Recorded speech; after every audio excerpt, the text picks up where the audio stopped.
The way of the samurai is to know death. This is the line that introduces us to the world of Samurai Shodown. And although the line has been translated differently across the years, its meaning remains the same. Those who take up the sword must come face to face with death. The first Samurai Shodown, called Samurai Spirits in Japan, was released in 1993 on the Neo Geo arcade system. Featuring weapon-based fighting, blood, and the ability to bisect your opponents, Samurai Shodown would be the second premier fighting game after Mortal Kombat in 1992, where you could decisively kill your opponent. Despite that, Samsho was never really met with the same controversy as Mortal Kombat. Perhaps this is because of the various censored versions. Perhaps it's because Samurai Shodown was a lesser-known Japanese title for a more obscure Japanese arcade system. But I feel there's something much more central to Samurai Shodown that makes its vision of death feel less gruesome and more meaningful.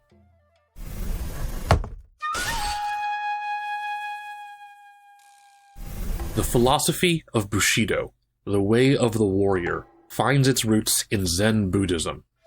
Mujo is the concept of impermanence, that all things physical and spiritual are transient.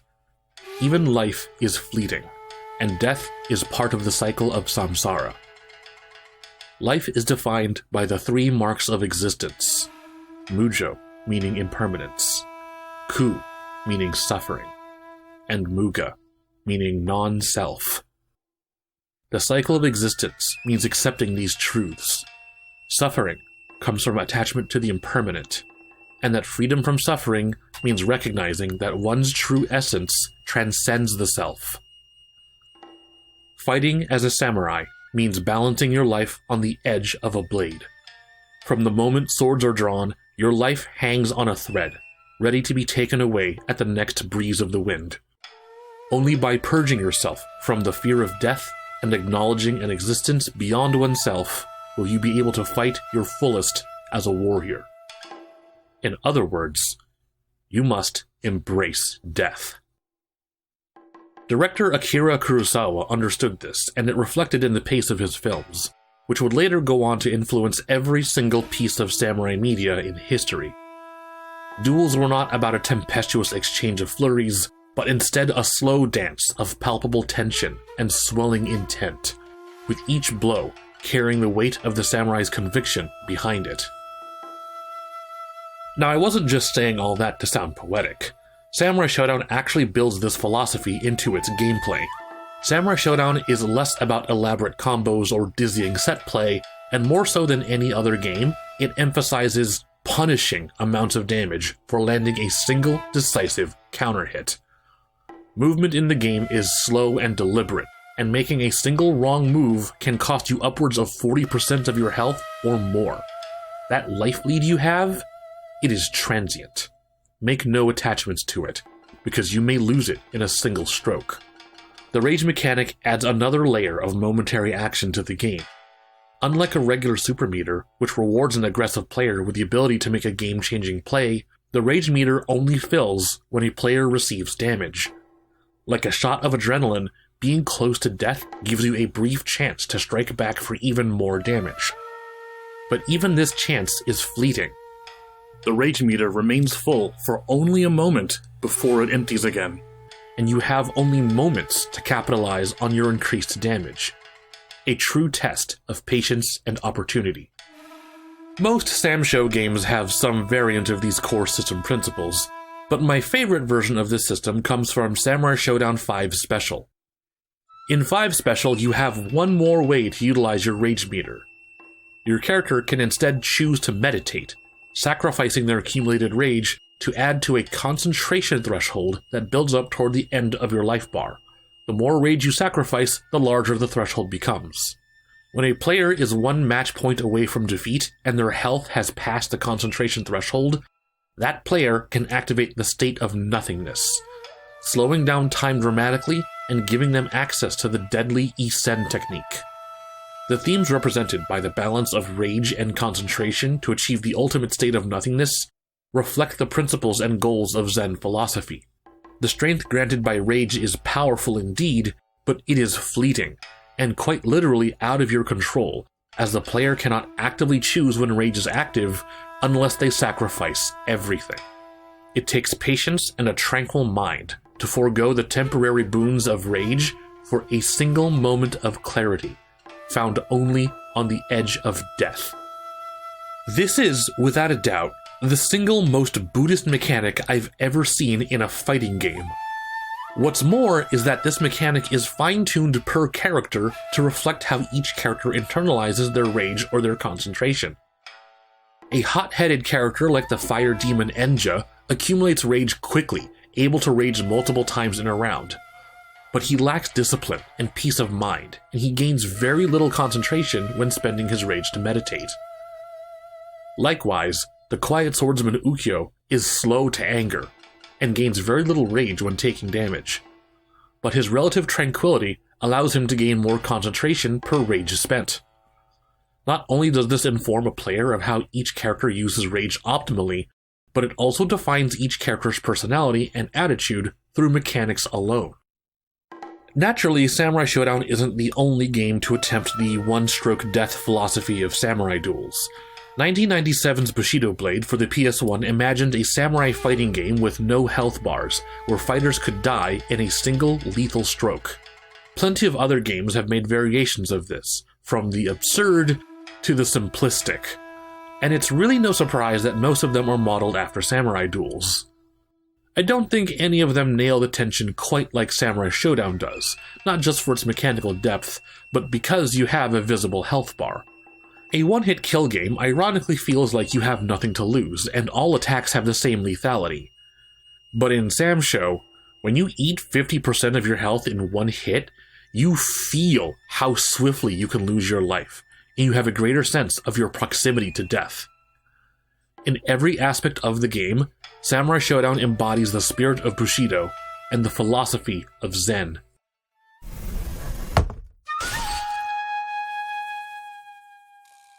So let's bring it back to the top. How does Samurai Shodown approach death? What does death mean? In Samurai Shodown, death is, ironically, about life. In the older Samurai Shodown games, fights are always implied to end in death whenever the referees take away the opponent's body. The only way to end a fight non-lethally is if you take the effort to spare your enemy with a kick or something. But when death does happen in Samsho, it is sudden and decisive. Sometimes it ends in a geyser of blood or with your opponent completely bisected. Even the Samsho games that had fatalities could only have them performed under dramatic and unexpected circumstances. In Samurai Shodown, death is the final consequence, the answer to the final test of Bushido, the reminder that mortality hinges on a narrow string, ready to be plucked at any moment. Death is intrinsic to the warrior lifestyle, and each character relates to death in their own way. To some, death is a regrettable consequence of the need to protect something greater. To others, death is an art, whether through quiet introspection or loudness and bombast. Death is beauty. Death is worship. Death is honor and duty. Death is sometimes just a tool to get what you want. Ultimately, death is the test with which one measures the limits of their ability. You can even see this reflected in each character's fighting style and movesets. Each super move is a demonstration of a character's ultimate technique, creating character moments that reflect each character's outlook on fighting and their warrior lifestyle, which you can easily tell because the camera will always frame each character's face and expression. Haohmaru literally rises past his foe, affirming that his skill is unparalleled. Ukyo takes a moment of quiet in the drawn-out time before his technique lands. Yoshitora wears a look of confidence as he styles on you with his needlessly complicated combo using all 7 of his swords. It's less about the violence being done and more about the character performing it. Even Shizumaru's super, which arguably has the bloodiest aftermath, is less about how gory it is and more about Shizumaru's shock and trauma at how his sudden violent urge caused so much bloodshed. Let's take a look at Nakururu's super and see how it focuses on illustrating her character. Notice how the camera never bothers to frame Nakururu's sword plunging into her foe's gut, nor how much internal damage it caused, nor how much pain the enemy is in. If it were shot like a Mortal Kombat move, it would look like this.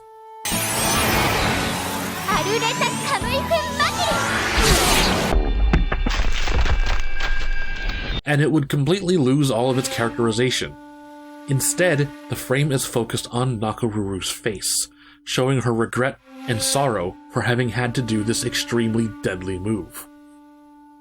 Not to say that Samurai Shodown is perfect at this, the characters are all very expressive and have distinct personalities, but it sometimes does clash with the morose nature of the game.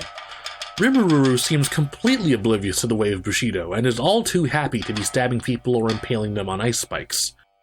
To her credit, she has one of the only bloodless super attacks in the game, but with her knife she's just as liable to kill or be killed as anyone else in the cast. Galford seems way too pumped up about spilling blood and ending lives in the name of justice, and he's never made to question whether or not death in the name of justice is actually just. In an ideal fiction, Galford would only target evil and wicked people. But unfortunately, this is a fighting game, so that means Galford will also be dispatching women, children, and pretty much whoever is unfortunate enough to cross him. Like I said, not perfect. I get told so often that things like story, characterization, and grand sweeping themes aren't important in fighting games.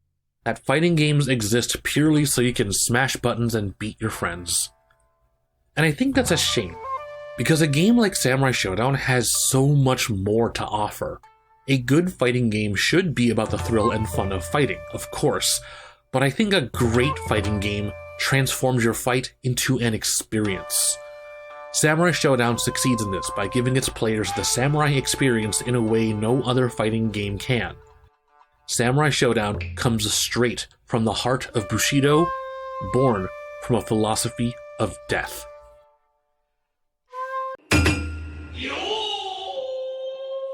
And this is the respect mode, right? Oh here. yeah. This oh is yeah. big respect mode. Listen, you see that elk? It is not moving. No. Because it's peaceful. Yeah. It is peaceful. He is at one with nature. This is a Kurosawa movie right here. Absolutely. All right. The cough, the stare down, the snow gently falling, just like here in Chicago. Yeah. Absolutely. You see the fox in the background? He's like, bro, what's about to happen? Right? I don't know what's going to happen This is right Samurai Shodown right now. Oh, is this a technical issue? This is a different type of issue. Excuse me, I might have been over-anticipating the stare down. Okay, all right, I was talking up a storm. We get to look like fools. That's fine. That's fine. That's all for today's A.B.I.torial. Sorry this one took so long. As of this recording, I am still waiting for a Samurai Shodown proper PC port that's not on Epic Game Store, maybe for Steam or something. Samurai Shodown was actually the very first fighting game I've ever played, so I was more than thrilled to delve into its roots and philosophies and how much it means to me. Feel free to share your thoughts and feelings about Samurai Shodown in the comments, and don't forget to grease the wheels of the soulless YouTube machine algorithm by giving this video a like. Be sure to subscribe to SugarPunch for more anime and game content, and hit the notification bell to actually get alerted on our videos because YouTube doesn't believe in user efficiency. Our channel is supported entirely on Patreon, so we don't have to run ads or anything like that. And it's especially important now in this COVID dystopia to support your favorite content creators so that hopefully we don't have to embrace death. So check out our Patreon for early exclusive access to all of our future videos. I'm A.B.I. Stay safe and take care of yourselves.